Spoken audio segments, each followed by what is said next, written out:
ಚಾಮುಂಡೇಶ್ವರಿ ಹಿಂದೂಗಳ ಆಸ್ತಿಯಲ್ಲ ಎಂಬ ಡಿಕೆ ಶಿವಕುಮಾರ್ ಹೇಳಿಕೆಗೆ ಸಂಬಂಧಪಟ್ಟ ಹಾಗೆ ವ್ಯಾಪಕ ಆಕ್ರೋಶ ವ್ಯಕ್ತವಾಗ್ತಾ ಇದೆ.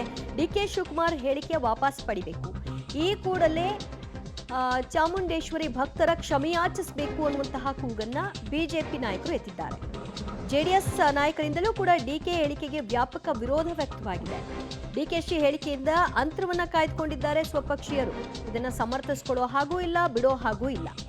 ಡಿಕೆಶಿ ಹೇಳಿಕೆ ಸಮರ್ಥನೆ ಮಾಡಿಕೊಳ್ಳದ ಪರಿಸ್ಥಿತಿ ಕಾಂಗ್ರೆಸ್ ನಾಯಕರಿಗೆ ಬಂದಿದೆ. ಮೊನ್ನೆ ಆರ್ಎಸ್ಎಸ್ ಗೀತೆ ಹೇಳಿದಾಗ ಹೇಗೋ ಸಮರ್ಥಿಸಿಕೊಂಡ್ರು, ಕೆಲವರು ವಿರೋಧವನ್ನ ವ್ಯಕ್ತಪಡಿಸಿದ್ರು. ಅದರ ಬೆನ್ನಲ್ಲೇ ಈ ವಿಷಯವನ್ನ ಎತ್ತಿದಂತಹ ಡಿಕೆ ಶಿವಕುಮಾರ್ ಅವರ ನಡೆ ವಿಷಯವಾಗಿ ಸ್ವಪಕ್ಷೀಯರಿಗೂ ಕೂಡ ಒಂದರ್ಥದಲ್ಲಿ ಮುಜುಗರ ಆಗಿದೆ.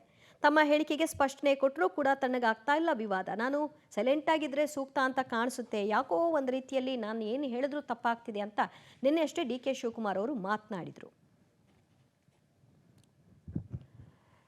ಚಾಮುಂಡೇಶ್ವರಿ ಹಿಂದೂಗಳ ಆಸ್ತಿಯಲ್ಲ ಎಂಬ ಡಿಕೆ ಶಿವಕುಮಾರ್ ಅವರ ಹೇಳಿಕೆ, ಐದರ್ ಅವರು ಆ ಒಂದು ಮಾತನ್ನ ಹಿಂಪಡಿಬೇಕು, ಇಲ್ಲ ಅಂತ ಅಂದ್ರೆ ಅವರು ಅದಕ್ಕೆ ನಿಂತ್ಕೊಂಡಿದ್ದೀನಿ ಅಂತ ಹೇಳಬೇಕು. ಈಗ ಡಿಕೆ ಶಿವಕುಮಾರ್ ಅವರು ನಾನು ಹೇಳಿದ್ರಲ್ಲಿ ಏನೂ ತಪ್ಪಿಲ್ಲ, ಅದು ಸಮುದಾಯದ ಎಲ್ಲರ ಆಸ್ತಿ ಚಾಮುಂಡೇಶ್ವರಿ, ಎಲ್ಲರೂ ಕೂಡ ಬರ್ತಾರೆ, ಯಾರನ್ನಾದ್ರೂ ತಡೆಯಕ್ಕಾಗತ್ತಾ, ಅಯೋಧ್ಯೆಯಲ್ಲಿ ತಡಿತೀರಾ, ಹೀಗೆ ಹಲವಾರು ಪ್ರಶ್ನೆಗಳನ್ನ ಎತ್ತಿದ್ದಾರೆ. ಇಲ್ಲಿ ಪ್ರಶ್ನೆ ಇರೋದು ದೇವಸ್ಥಾನಕ್ಕೆ ಬರೋ ವಿಚಾರವಾಗಿ ಅಲ್ಲ, ಉದ್ಘಾಟನೆ ವಿಚಾರವಾಗಿ ಮತ್ತು ನೀವು ಚಾಮುಂಡೇಶ್ವರಿ ಹಿಂದೂಗಳ ಆಸ್ತಿ ಅಲ್ಲ ಅಂತ ಹೇಳಿದ್ರ ವಿಷಯವಾಗಿ.